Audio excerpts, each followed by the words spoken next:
sabe, pra quem não sabe, Saudoso Branco é um ex-funcionário que Deus precisou. Ele deu segundo lugar, o irmão aquele ali, ele disse a Maranhão, o parceiro de trabalho.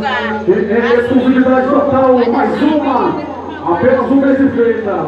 Exclusiva, a loucura de Deus.